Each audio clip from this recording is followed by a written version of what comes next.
30. novembril alustas Botnica siis teed Ravennast Tallinnasse, nüüd täna jõudis ta kohale. Selle aasta Tallinna Sadama üks kõige suurem investeering, 50 miljonit eurot.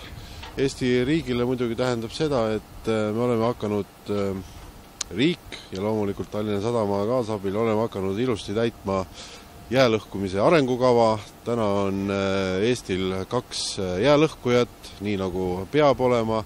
Loomulikult, kas see nüüd on piisav, seda näitab aeg, aga igal juhul nende ootuste järgi peaks Botnica igal juhul suutma ära teenindada ilusti Soome lahe ja praegu jääkaarti vaadates siis kindlasti sellel aastal ka ta oma esimesed risted saab. Nii et jäämurdmise ja ütleme siis selle võimekuse poole pealt on laev väga hea.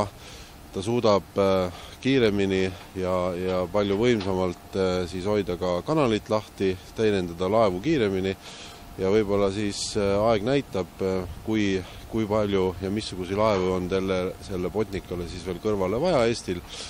Et mina arvan, et tubli töö. Täname loomulikult tervet meeskonda, kes selle töö on siin ära teinud.